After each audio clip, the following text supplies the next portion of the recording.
ಆತ್ಮೀಯ ವಿದ್ಯಾರ್ಥಿಗಳೇ, ಜಯಶ್ರೀ ಗುಡ್ಡದ್ ಯೂಟ್ಯೂಬ್ ಚಾನಲಕ್ಕೆ ತಮಗೆಲ್ಲ ಸ್ವಾಗತ. ಕಳೆದ ತರಗತಿಯಲ್ಲಿ ನಾನು ಗದ್ಯಪಾಠಕ್ಕೆ ಸಂಬಂಧಪಟ್ಟಿರ್ತಕ್ಕಂಥ, ಪದ್ಯಪಾಠಕ್ಕೆ ಸಂಬಂಧಪಟ್ಟಿರ್ತಕ್ಕಂಥ ಹಾಗೂ ಪಠ್ಯಪೂರಕಕ್ಕೆ ಸಂಬಂಧಪಟ್ಟಿರ್ತಕ್ಕಂಥ ಅಲ್ಲದೆ ವ್ಯಾಕರಣಾಂಶಕ್ಕೆ ಸಂಬಂಧಪಟ್ಟಿರ್ತಕ್ಕಂಥ ಬಹು ಆಯ್ಕೆ ಪ್ರಶ್ನೋತ್ತರಗಳನ್ನು ಚರ್ಚೆ ಮಾಡಿದ್ದೆ. ಆದರೆ ಇವತ್ತಿನ ದಿನ ನಾನು ಕೇವಲ ಗದ್ಯ ಭಾಗ 1 ಯುದ್ಧ ಪಾಠದ ಬಹು ಆಯ್ಕೆ ಪ್ರಶ್ನೋತ್ತರಗಳನ್ನು ಇವತ್ತಿನ ದಿನ ನಿಮ್ಮ ಮುಂದೆ ನಾನು ಚರ್ಚಿಸುತ್ತಾ ಹೋಗುತ್ತೇನೆ. ಆತ್ಮೀಯ ವಿದ್ಯಾರ್ಥಿಗಳೇ, ಇಲ್ಲಿ ಕನ್ನಡ ಪ್ರಥಮ ಭಾಷೆಯಾಗಿರ್ತಕ್ಕಂಥ ಒಂದು ಗದ್ಯ ಪಾಠ ಯುದ್ಧದ ಪ್ರಶ್ನೋತ್ತರಗಳನ್ನು ನೋಡುತ್ತಾ ಹೋಗೋಣ. ಪ್ರಶ್ನೆ ಕ್ರಮ ಸಂಖ್ಯೆ 1. ಮುದುಕಿಯ ಮಗನು ಎಲ್ಲಿಗೆ ಹೋಗಿದ್ದನು? ಚಿಕಿತ್ಸೆ ಕೊಡಲು, ಮದುವೆಗೆ, ಯುದ್ಧಕ್ಕೆ, ವ್ಯಾಪಾರಕ್ಕೆ. ಹಾಗಾದರೆ ಮುದುಕಿಯ ಮಗನು ಎಲ್ಲಿಗೆ ಹೋಗಿದ್ದನು ಎಂಬ ಪ್ರಶ್ನೆ ಕೇಳಿದ್ದಾರೆ. ಇಲ್ಲಿ ಸರಿಯಾದ ಉತ್ತರ ಯುದ್ಧಕ್ಕೆ. ಮುದುಕಿಯ ಮಗನು ಯುದ್ಧಕ್ಕೆ ಹೋಗಿದ್ದನು. ಪ್ರಶ್ನೆ ಕ್ರಮ ಸಂಖ್ಯೆ 2. ರಾಹಿಲನು ಸಮುದ್ರಕ್ಕೆ ಬಿದ್ದಾಗ ಅವನಿಗೆ ಈ ರೀತಿ ಪೆಟ್ಟಾಯಿತು. ಅಂದರೆ ವಿಮಾನ ದಾಳಿಯಲ್ಲಿ ಆ ವಿಮಾನ ಸಮುದ್ರದಲ್ಲಿ ಬಿದ್ದಾಗ, ಅದರಲ್ಲಿ ಇರತಕ್ಕಂಥ ರಾಹಿಲನು ಸಮುದ್ರದಲ್ಲಿ ಬಿದ್ದಂಥ ಸಮಯದಲ್ಲಿ ಅವನಿಗೆ ಯಾವ ರೀತಿ ಪೆಟ್ಟಾಯಿತು ಎಂಬ ಪ್ರಶ್ನೆ ಕೇಳಿದ್ದಾರೆ. ಬೆನ್ನು ಮೂಳೆ ಮುರಿದಿತ್ತು, ಕಾಲು ಮುರಿದಿತ್ತು, ತಲೆಗೆ ಪೆಟ್ಟಾಗಿತ್ತು, ಕೈ ಮುರಿದಿತ್ತು. ಹಾಗಾದರೆ ಸರಿಯಾದ ಉತ್ತರ ಕಾಲು ಮುರಿದಿತ್ತು. ಪ್ರಶ್ನೆ ಕ್ರಮ ಸಂಖ್ಯೆ 3. ಯುದ್ಧ ಗದ್ಯ ಪಾಠವು ಗದ್ಯ ಸಾಹಿತ್ಯದ ಈ ಪ್ರಕಾರಕ್ಕೆ ಸೇರಿದೆ: ಸಣ್ಣ ಕತೆ, ಗೀತನಾಟಕ, ನಾಟಕ, ಪ್ರವಾಸ ಕಥನ. ಸರಿಯಾದಂಥ ಉತ್ತರ ಸಣ್ಣ ಕತೆ. ಯುದ್ಧ ಗದ್ಯ ಪಾಠವು ಗದ್ಯ ಸಾಹಿತ್ಯದ ವಿವಿಧ ಪ್ರಕಾರಗಳಲ್ಲಿ ಸಣ್ಣ ಕಥೆಯೂ ಕೂಡ ಒಂದು. ಹೀಗಾಗಿ ಇದು ಯುದ್ಧ ಗದ್ಯ ಪಾಠವು ಗದ್ಯ ಸಾಹಿತ್ಯದ ಒಂದು ಸಣ್ಣ ಕತೆಗೆ ಸಂಬಂಧಪಟ್ಟಿರ್ತಕ್ಕಂಥ ಒಂದು ಪಾಠ ಇದಾಗಿದೆ. ಮುಂದಿನ ಪ್ರಶ್ನೆ ನೋಡೋಣ. ಪ್ರಶ್ನೆ ಕ್ರಮ ಸಂಖ್ಯೆ 4. ಯುದ್ಧ ಕಥೆಯನ್ನು ಸಾರಾ ಅಬೂಬಕ್ಕರ್ ಅವರ ಈ ಕೃತಿಯಿಂದ ಆರಿಸಿಕೊಳ್ಳಲಾಗಿದೆ: ಸಹನಾ, ಚಪ್ಪಲಿಗಳು, ಕದನ ವಿರಾಮ, ಖೆಡ್ಡ. ಇಲ್ಲಿ ಯುದ್ಧ ಕಥೆಯನ್ನು ಸಾರಾ ಅಬೂಬಕ್ಕರ್ ಯಾವ ಕೃತಿಯಿಂದ ಆರಿಸಿಕೊಳ್ಳಲಾಗಿದೆ ಎಂದು ಪ್ರಶ್ನೆಯನ್ನು ಕೇಳಿದ್ದಾರೆ. ಇದರಲ್ಲಿ ಸರಿಯಾದಂತಹ ಉತ್ತರ ಯಾವುದು ಎಂದರೆ ಚಪ್ಪಲಿಗಳು. ಇಲ್ಲಿ ಇವು ಸಹನಾ, ಕದನ ವಿರಾಮ ಇವು ಒಂದು ಪ್ರಮುಖ ಕಾದಂಬರಿಗಳಾಗಿದ್ದು, ಇದರಲ್ಲಿ ಒಂದು ಚಪ್ಪಲಿಗಳು, ಖೆಡ್ಡ ಎನ್ನುವುದು ಇವು ಒಂದು ಕಥಾ ಸಂಕಲನಗಳಾಗಿವೆ. ಇದರಲ್ಲಿ ಸಾರಾ ಅಬೂಬಕ್ಕರ್ ಅವರು ಈ ಚಪ್ಪಲಿಗಳು ಎಂಬ ಒಂದು ಕಥಾ ಸಂಕಲನದಿಂದ ಈ ಕಥೆಯನ್ನು ಆಯ್ದುಕೊಳ್ಳಲಾಗಿದೆ. ಮುಂದಿನ ಪ್ರಶ್ನೆ ನೋಡೋಣ. ಪ್ರಶ್ನೆ ಕ್ರಮ ಸಂಖ್ಯೆ 5.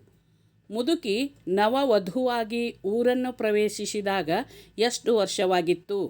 ಅಂದರೆ ಮುದುಕಿ ಈ ಊರಿಗೆ ಬಂದಾಗ, ಯುದ್ಧ ನಡೆದಂಥ ಸಮಯದಲ್ಲಿ ಬಂದಾಗ, ಊರನ್ನು ಪ್ರವೇಶಿಸಿದಾಗ ಎಷ್ಟು ವರ್ಷವಾಗಿತ್ತು ಎಂಬ ಪ್ರಶ್ನೆ ಕೇಳಿದ್ದಾರೆ. 25 ವರ್ಷ, 75 ವರ್ಷ, 50 ವರ್ಷ, 40 ವರ್ಷ. ಸರಿಯಾದಂಥ ಉತ್ತರ 50 ವರ್ಷ. ಮುದುಕಿ ಒಂದು ಹೊಸದಾಗಿ ಮದುವೆಯಾಗಿ ಬಂದಂಥ ಸಮಯದಲ್ಲಿ ಊರನ್ನು ಪ್ರವೇಶ ಮಾಡಿದಂಥ ಸಂದರ್ಭದಲ್ಲಿ ಅವಳು ಒಂದು 50 ವರ್ಷವಾಯಿತು. ಅಂದರೆ ಆ ಊರಿಗೆ ಬಂದು ಸುಮಾರು 50 ವರ್ಷವಾಗಿತ್ತು ಎಂದು ಮುದುಕಿ ತನ್ನ ಕಥೆಯನ್ನು ರಾಹಿಲನ ಮುಂದೆ ಹೇಳುತ್ತಾಳೆ. ಮುಂದಿನ ಪ್ರಶ್ನೆ ನೋಡೋಣ. ಶತ್ರು ಸೈನಿಕರು ವೈಮಾನಿಕ ದಾಳಿಯಿಂದ ಕತ್ತಲಿನಲ್ಲಿ ರಕ್ಷಿಸಿಕೊಳ್ಳಲು ಯಾವ ನಿಯಮ ಅನುಸರಿಸುತ್ತಿದ್ದರು? ಲಾಕ್ಡೌನ್ ನಿಯಮ, ಬ್ಲ್ಯಾಕ್ಔಟ್ ನಿಯಮ, ನ್ಯೂಟನ್ನನ ಚಲನೆಯ ನಿಯಮ, ಫ್ಲೆಮಿಂಗನ ನಿಯಮ. ಇಲ್ಲಿ ಸರಿಯಾದಂಥ ಉತ್ತರ ಬ್ಲ್ಯಾಕ್ಔಟ್ ನಿಯಮ. ಅಂದರೆ ಶತ್ರು ಸೈನಿಕರು ವಿಮಾನ ದಾಳಿಯಿಂದ ಕತ್ತಲಿನಲ್ಲಿ ರಕ್ಷಿಸಿಕೊಳ್ಳುವ ಸಲುವಾಗಿ ಈ ಬ್ಲ್ಯಾಕ್ಔಟ್ ನಿಯಮವನ್ನು ಪಾಲಿಸುತ್ತಿದ್ದರು. ಮುಂದಿನ ಪ್ರಶ್ನೆಗೆ ಹೋಗೋಣ. ಪ್ರಶ್ನೆ ಕ್ರಮ ಸಂಖ್ಯೆ 7. ಯಾರಾದರೂ ಗಾಯಗೊಂಡ ಸೈನಿಕರು ಈ ಕಡೆ ಬಂದಿದ್ದಾರೆಯೇ ಎಂದು ಕೇಳಿದವರು ಯಾರು? ಸೈನಿಕರು, ಪೈಲಟ್, ರಾಹಿಲನು, ಮುದುಕಿ. ಇಲ್ಲಿ ಸರಿಯಾದಂತಹ ಉತ್ತರ ಸೈನಿಕರು. ಸೈನಿಕರು ಇಲ್ಲಿ ಯಾರಾದರೂ ಗಾಯಗೊಂಡು ಸೈನಿಕರು ಈ ಕಡೆ ಬಂದಿದ್ದಾರೆ ಎಂದು ಈ ಪ್ರಶ್ನೆಯನ್ನು ಅಥವಾ ಈ ಮಾತನ್ನು ಮುದುಕಿಗೆ ಸೈನಿಕರು ಕೇಳಿದರು. ಹೀಗಾಗಿ ಸರಿಯಾದ ಉತ್ತರ ಸೈನಿಕರು. ಮುಂದಿನ ಪ್ರಶ್ನೆ ನೋಡೋಣ. ಪ್ರಶ್ನೆ ಕ್ರಮ ಸಂಖ್ಯೆ 8. ಗಾಯ ಎಲ್ಲರಿಗೂ ದೇಹಕ್ಕೂ ಮನಸ್ಸಿಗೂ ಗಾಯ ಮಾಡುವುದೇ ಯುದ್ಧದ ಪರಿ ತಾನೇ? ಈ ಮಾತನ್ನು ಹೇಳಿದವರು ಯಾರು? ಮುದುಕಿ, ರಾಹಿಲ, ಮುದುಕಿಯ ಸೊಸೆ, ಪೈಲಟ್. ಈ ಮಾತನ್ನು ನುಡಿದವರು ಮುದುಕಿ. ರಾಹಿಲನು ಆ ಒಂದು ಮಳೆ ಬರುವಂಥ ಸಮಯದಲ್ಲಿ ಅಲ್ಲೇ ಒಂದು ಬಾಗಿಲವನ್ನು ಬಡಿದ. ಹೀಗಾಗಿ ಆ ಒಂದು ಸಮಯದಲ್ಲಿ ಯುದ್ಧ ನಡೆದಂಥ ಸಮಯದಲ್ಲಿ ಇವಳು ಈ ಮಾತನ್ನು ಹೇಳಿದಳು. ಗಾಯ ಎಲ್ಲರಿಗೂ ದೇಹಕ್ಕೂ ಮನಸ್ಸಿಗೂ ಗಾಯ ಮಾಡುವುದೇ ಯುದ್ಧದ ಪರಿತಾನೆ ಎಂದು ಮುದುಕಿ ರಾಹಿಲನಿಗೆ ಹೇಳಿದಳು. ಮುಂದಿನ ಪ್ರಶ್ನೆ ನೋಡೋಣ. ತಲೆಗೂದಲು ಈ ಸಂಧಿಗೆ ಉದಾಹರಣೆ: ಲೋಪಸಂಧಿ, ಆದೇಶ ಸಂಧಿ, ಆಗಮ ಸಂಧಿ, ಗುಣಸಂಧಿ. ಇದನ್ನು ವಿಗ್ರಹಿಸಿ ಬಿಡಿಸಿದಾಗ ತಲೆ ಪ್ಲಸ್ ಕೂದಲು ತಲೆಗೂದಲು ಎಂಬುದಾಗುತ್ತದೆ. ಅಲ್ಲೇ ಕ ಗ ಆದೇಶವಾಗುತ್ತದೆ. ಹಾಗಾದರೆ ಸರಿಯಾದ ಉತ್ತರ ಆದೇಶ ಸಂಧಿ. ಕತಪಗಳಿಗೆ ಗದಬಗಳು ಆದೇಶವಾಗಿ ಬಂದರೆ ಅದಕ್ಕೆ ಆದೇಶ ಸಂಧಿ ಎಂದು ಕರೆಯುತ್ತಾರೆ. ಮುಂದಿನ ಪ್ರಶ್ನೆ ನೋಡೋಣ. ಪ್ರಶ್ನೆ ಕ್ರಮ ಸಂಖ್ಯೆ 10. ಡಾಕ್ಟರ್ ರಾಹಿಲ್ ಹೆರಿಗೆ ಮಾಡಿಸಿದ ನಂತರ ಬದುಕಿ ಉಳಿದವರು ಯಾರು? ತಾಯಿ ಮತ್ತು ಮಗು, ಮಗು, ತಾಯಿ ಇಬ್ಬರೂ ಬದುಕಲಿಲ್ಲ. ಇಲ್ಲಿ ಸರಿಯಾದ ಉತ್ತರ ತಾಯಿ. ಡಾಕ್ಟರ್ ಆಗಿರ್ತಕ್ಕಂಥ ರಾಹಿಲ ಅಲ್ಲಿ ಯುದ್ಧ ನಡೆದಂಥ ಸಮಯದಲ್ಲಿ ಮನೆಯಲ್ಲಿ ಹೆರಿಗೆ ಮಾಡಿಸಿದ. ಆವಾಗ ಬದುಕಿ ಉಳಿದವರು ಕೇವಲ ತಾಯಿ ಮಾತ್ರ. ಮಗು ಅಲ್ಲಿ ಸತ್ತು ಹೋಗಿತ್ತು. ಮುಂದಿನ ಪ್ರಶ್ನೆ ನೋಡೋಣ. ಪ್ರಶ್ನೆ ಕ್ರಮ ಸಂಖ್ಯೆ 11. ಮನುಷ್ಯ ಜೀವಿಗಳ ಸಾಮೂಹಿಕ ಕೊಲೆ ಯಾವುದರ ಹೆಸರಿನಲ್ಲಿ ಆಗುತ್ತಿದೆ? ಜಾತಿಯ ಹೆಸರಿನಲ್ಲಿ, ಯುದ್ಧದ ಹೆಸರಿನಲ್ಲಿ, ಧರ್ಮದ ಹೆಸರಿನಲ್ಲಿ, ಮೇಲಿನ ಯಾವುದೂ ಅಲ್ಲ. ಸರಿಯಾದಂಥ ಉತ್ತರ ಯುದ್ಧದ ಹೆಸರಿನಲ್ಲಿ. ಈ ಯುದ್ಧದ ಹೆಸರಿನಲ್ಲಿ ಮನುಷ್ಯ ಜೀವಿಗಳ ಸಾಮೂಹಿಕ ಕೊಲೆ ಆಗುತ್ತಿದೆ ಎಂಬ ಒಂದು ಸರಿಯಾದಂಥ ಉತ್ತರ ಯುದ್ಧದ ಹೆಸರಿನಲ್ಲಿ. ಮುಂದಿನ ಪ್ರಶ್ನೆ ನೋಡೋಣ. ಮುದುಕಿ ರಾಹಿಲನಿಗೆ ಯಾರ ಬಟ್ಟೆಯನ್ನು ತಂದುಕೊಟ್ಟಳು? ಗಂಡನ, ಸೈನಿಕನ, ಮಗನ, ಹಳೆಯ? ಸರಿಯಾದಂಥ ಉತ್ತರ ಮಗನ. ರಾಹಿಲ ಆ ಮುದುಕಿಯ ಸೊಸೆಗೆ ಒಂದು ಸಹಾಯ ಮಾಡಿದ್ದರಿಂದ ಮುದುಕಿ ಇಲ್ಲಿ ರಾಹಿಲನಿಗೆ ಸಹಾಯ ಮಾಡಿದಳು. ಆಗ ಆ ನೆನೆದಿರ್ತಕ್ಕಂಥ ಅಥವಾ ಹಸಿಯಾಗಿರ್ತಕ್ಕಂಥ ಒದ್ದೆಯಾಗಿರ್ತಕ್ಕಂಥ ಬಟ್ಟೆಯನ್ನು ಅಲ್ಲಿ ತೆಗೆದು ಹೊಸ ಬಟ್ಟೆ ಹಾಕಲು ಅಂದರೆ ಮುದುಕಿ ರಾಹಿಲನಿಗೆ ತನ್ನ ಮಗನ ಬಟ್ಟೆಗಳನ್ನು ಕೊಟ್ಟಳು. ಹೀಗಾಗಿ ಸರಿಯಾದ ಉತ್ತರ ಮಗನ ಬಟ್ಟೆ. ಮುಂದಿನ ಪ್ರಶ್ನೆ ನೋಡೋಣ. ಪ್ರಶ್ನೆ ಕ್ರಮ ಸಂಖ್ಯೆ 13. ಕೋಣೆಯಿಂದ ಪದವು ಈ ಸಂಧಿಗೆ ಉದಾಹರಣೆಯಾಗಿದೆ. ಆಗಮ ಸಂಧಿ, ಲೋಪಸಂಧಿ, ಆದೇಶ ಸಂಧಿ, ಸವರ್ಣ ದೀರ್ಘ ಸಂಧಿ. ಈ ಪದವನ್ನು ಬಿಡಿಸಿದಾಗ ಕೋಣೆ ಪ್ಲಸ್ ಇಂದ ಕೋಣೆಯಿಂದ ಅಂದರೆ ಇಲ್ಲಿ ಸರಿಯಾದ ಉತ್ತರ ಆಗಮ ಸಂಧಿ. ಮುಂದಿನ ಪ್ರಶ್ನೆ ನೋಡೋಣ. ರಾಹಿಲನು ತನ್ನ ಕಾಲುಗಳನ್ನು ಇದರಿಂದ ಕಟ್ಟಿಕೊಂಡನು. ಆ ರಾಹಿಲ ಮುರಿದಿರ್ತಕ್ಕಂಥ ಕಾಲುಗಳನ್ನು ಯಾವುದರಿಂದ ಕಟ್ಟಿಕೊಂಡ ಎಂಬ ಪ್ರಶ್ನೆ ಕೇಳಿದ್ದಾರೆ. ದಾರದಿಂದ, ಪ್ಲಾಸ್ಟಿಕ್ನಿಂದ, ಕಬ್ಬಿಣದ ತುಂಡುಗಳಿಂದ, ಪುಟ್ಟ ಹಲಗೆ ತುಂಡುಗಳಿಂದ. ಸರಿಯಾದಂತಹ ಉತ್ತರ ಪುಟ್ಟ ಹಲಗೆ ತುಂಡುಗಳಿಂದ. ಮುಂದಿನ ಪ್ರಶ್ನೆ ನೋಡೋಣ. ಪ್ರಶ್ನೆ ಕ್ರಮ ಸಂಖ್ಯೆ 15. ಬಟ್ಟೆ ಸುತ್ತಿದ ನಿರ್ಜೀವ ಶಿಶುವನ್ನು ಮುದುಕಿ ಎಲ್ಲಿ ಮಲಗಿಸಿದಳು? ಆ ನಿರ್ಜೀವವಾಗಿರ್ತಕ್ಕಂಥ ಮಗುವನ್ನು ಎಲ್ಲಿ ಮಲಗಿಸಿದಳು ಎಂದು ಪ್ರಶ್ನೆ ಕೇಳಲಾಗಿದೆ. ಮಂಚದ ಮೇಲೆ, ಬಾಗಿಲ ಬಳಿ, ಮಂಚದ ಕೆಳಗೆ, ಸೊಸೆಯ ಬಳಿ. ಸರಿಯಾದ ಉತ್ತರ ಬಾಗಿಲ ಬಳಿ. ಪ್ರಶ್ನೆ ಕ್ರಮ ಸಂಖ್ಯೆ 16. ಯಾರೀತ? ತಮ್ಮವನೇ ಅಥವಾ ವೈರಿ ದೇಶದವನೇ? ಮುದುಕಿ ಯಾರನ್ನು ಕುರಿತು ಈ ಮಾತನ್ನು ಹೇಳಿದಳು? ಮೊಮ್ಮಗನನ್ನು ಕುರಿತು, ಪೈಲಟ್ನನ್ನು ಕುರಿತು, ರಾಹಿಲನನ್ನು ಕುರಿತು, ಸೈನಿಕರನ್ನು ಕುರಿತು? ಇಲ್ಲಿ ಸರಿಯಾದ ಉತ್ತರ ರಾಹಿಲನನ್ನು ಕುರಿತು. ಆ ಬಾಗಿಲು ತಟ್ಟಿರ್ತಕ್ಕಂಥ ಒಂದು ರಾಹಿಲ ಅಲ್ಲೇ ಬಂದದ್ದನ್ನು ನೋಡಿ ಯಾರೀತ? ತಮ್ಮವನೇ ಅಥವಾ ವೈರಿ ದೇಶದವನೇ ಎಂದು ಮುದುಕಿ ರಾಹಿಲನನ್ನು ಕುರಿತು ಈ ಮಾತನ್ನು ಹೇಳಿದಳು. ಮುಂದಿನ ಪ್ರಶ್ನೆ ಸಂಖ್ಯೆ 17. ಕ್ರೌರ್ಯ ಪದದ ಅರ್ಥ ಏನು? ಅಳುವಿಕೆ, ನಿರ್ದಯತೆ, ನೋವು, ಆಸೆ. ಇಲ್ಲಿ ಸರಿಯಾದಂಥ ಉತ್ತರ ನಿರ್ದಯತೆ. ಕ್ರೌರ್ಯ ಪದದ ಅರ್ಥ ನಿರ್ದಯತೆ, ಕರುಣೆ ಇಲ್ಲದ ಎಂಬ ಅರ್ಥವನ್ನು ಸೂಚಿಸುತ್ತದೆ. ದಯೆ ಇಲ್ಲದಂಥವರು, ಅವರಿಗೆ ಕ್ರೌರ್ಯ ಅಂತ ಈ ಪದದ ಅರ್ಥ ನಿರ್ದಯತೆ. ಮುಂದಿನ ಪ್ರಶ್ನೆ ನೋಡೋಣ. ನರಳಾಟದ ಬೆನ್ನಲ್ಲೇ ಹಿರಿಯ ಹೆಂಗಸೊಬ್ಬಳ ಈ ಧ್ವನಿ ಕೇಳಿಬಂತು. ಯಾವ ಧ್ವನಿ ಕೇಳಿ ಬಂದಿತು? ಆರ್ತನಾದ, ಚೀರಾಟ, ಅಳು, ಸಾಂತ್ವನ. ಇಲ್ಲಿ ಸರಿಯಾದಂತಹ ಉತ್ತರ ಸಾಂತ್ವನ. ಆ ಮುದುಕಿಯ ಸೊಸೆ ನರಳಾಡುವಂತಹ ಸಮಯದಲ್ಲಿ ಆ ನರಳಾಟದ ಬೆನ್ನಲ್ಲೇ ಒಂದು ಹಿರಿಯ ಹೆಂಗಸಾಳಾಗಿರ್ತಕ್ಕಂಥ ಒಂದು ಮುದುಕಿಯ ಧ್ವನಿ ಕೇಳಿ ಬಂದಿತು. ಎಂತಹ ಧ್ವನಿ ಕೇಳಿ ಬಂದಿತು?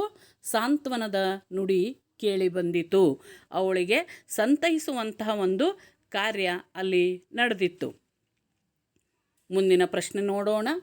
ಪ್ರಶ್ನೆ ಕ್ರಮ ಸಂಖ್ಯೆ 19. ಮನೆಯಲ್ಲೊಂದು ಪುಟ್ಟ ಮಗುವಿನ ಅಳು ಕೇಳಲು ಯಾರು ತುದಿಗಾಲಲ್ಲಿ ನಿಂತಿದ್ದರು? ತಂದೆಯು, ಮಗಳು, ತಾಯಿಯು, ಮಗನು? ಇಲ್ಲಿ ಸರಿಯಾದಂಥ ಉತ್ತರ ಮಗನು. ಮನೆಯಲ್ಲಿ ಒಂದು ಪುಟ್ಟ ಮಗುವಿನ ಅಳು ಕೇಳಲು ಮಗನು ತುದಿಗಾಲಲ್ಲಿ ನಿಂತಿದ್ದನು. ಪ್ರಶ್ನೆ ಕ್ರಮ ಸಂಖ್ಯೆ 20. ರಾಹಿಲನ ದೇಹದಲ್ಲಿ ಸಂಚಾರವಾದದ್ದು ಶಕ್ತಿ, ಹೊಸ ರಕ್ತ, ವಿದ್ಯುತ್, ಮಿಂಚು. ಹಾಗಾದರೆ ಸರಿಯಾದ ಉತ್ತರ ಯಾವುದು? ರಾಹಿಲನ ದೇಹದಲ್ಲಿ ಸಂಚಾರವಾದದ್ದು ಹೊಸ ರಕ್ತ. ಮುಂದಿನ ಪ್ರಶ್ನೆ ನೋಡೋಣ. ಪ್ರಶ್ನೆ ಕ್ರಮ ಸಂಖ್ಯೆ 21. ಕೊಟ್ಟಿರುವ ಪದಗಳಲ್ಲಿ ಅನ್ಯದೇಶೀಯ ಪದ ಗುರುತಿಸಿ.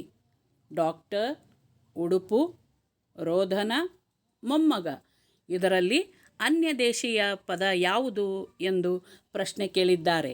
ಸರಿಯಾದ ಉತ್ತರ ಡಾಕ್ಟರ್. ಇದು ಅನ್ಯದೇಶೀಯ ಪದ. ಮುಂದಿನ ಪ್ರಶ್ನೆ ನೋಡೋಣ. ಪ್ರಶ್ನೆ ಕ್ರಮ ಸಂಖ್ಯೆ 22.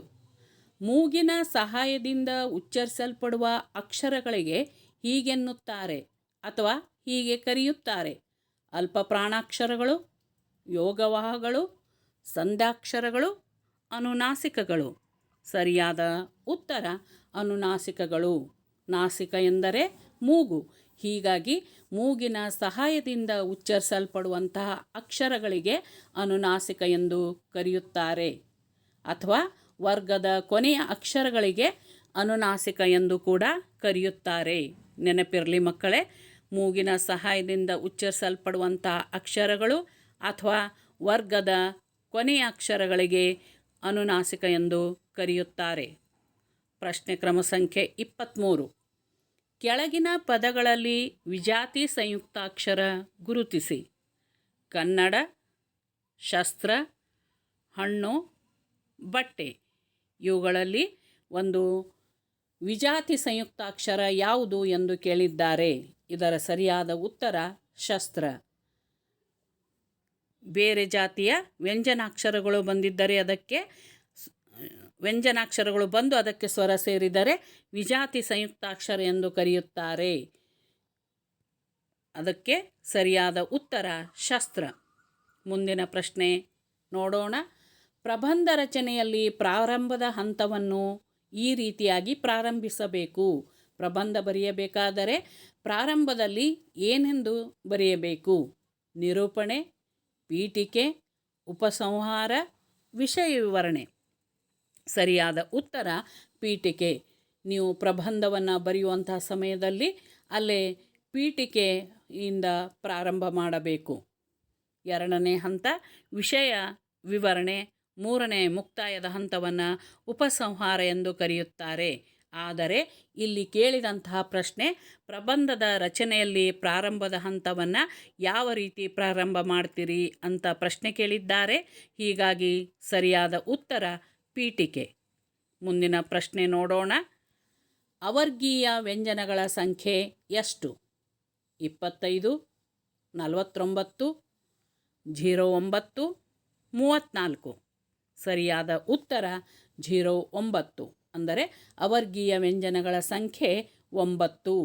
ವರ್ಗೀಯ ವ್ಯಂಜನಗಳು 25, ಅವರ್ಗೀಯ ವ್ಯಂಜನಗಳು 9. ಒಟ್ಟು ವ್ಯಂಜನಗಳ ಸಂಖ್ಯೆ ಕೇಳಿದರೆ ಮಕ್ಕಳೇ 34.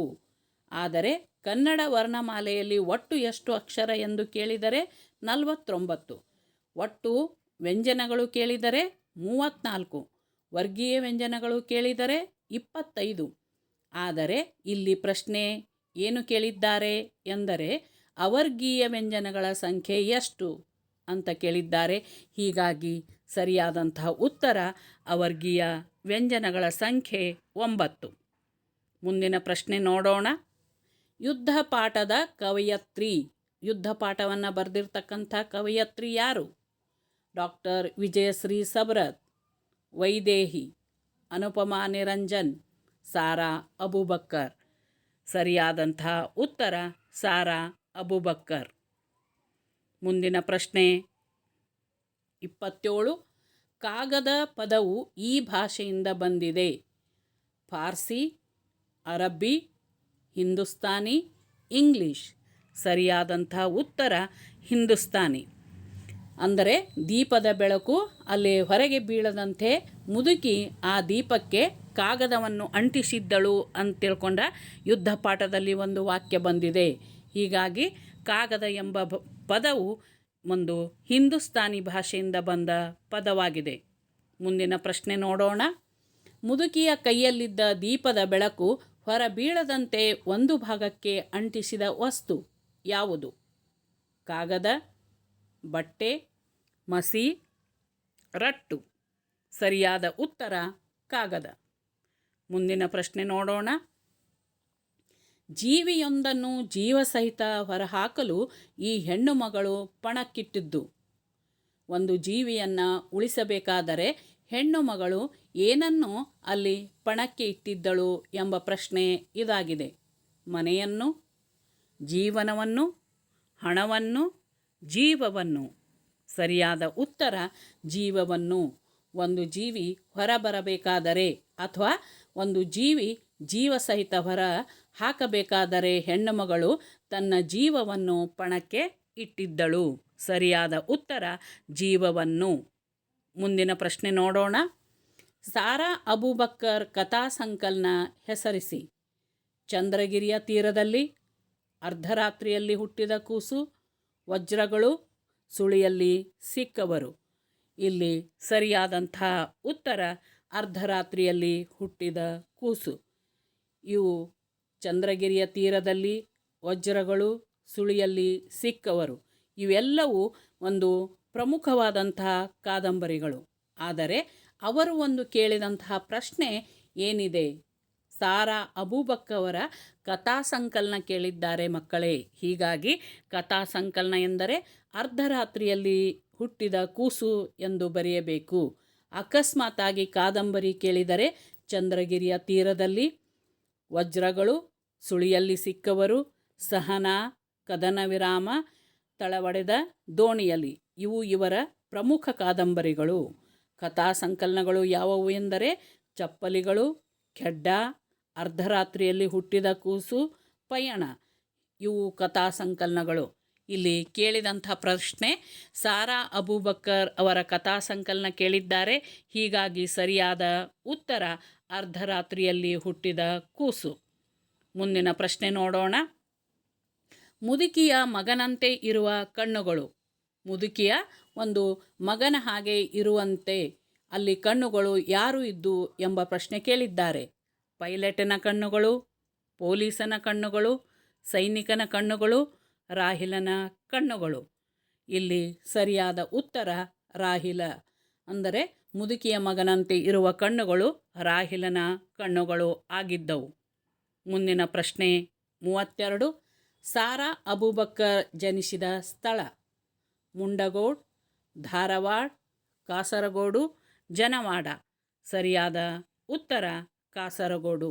ಇಲ್ಲಿ ಸಾರಾ ಅಬೂಬಕ್ಕರ್ ಅವರು ಕಾಸರಗೋಡಿನಲ್ಲಿ ಜನಿಸಿದರು. ಮುಂದಿನ ಪ್ರಶ್ನೆಗೆ ಹೋಗೋಣ. ಸಾರಾ ಅಬೂಬಕ್ಕರ್ ಜನಿಸಿದ್ದು ಯಾವಾಗ? 30 ಜೂನ್ 1963, 21 ಜೂನ್ 1936, 31 ಜೂನ್ 1963, 30 ಜೂನ್ 1936. ಸರಿಯಾದಂಥ ಉತ್ತರ ಜೂನ್ 30, 1936.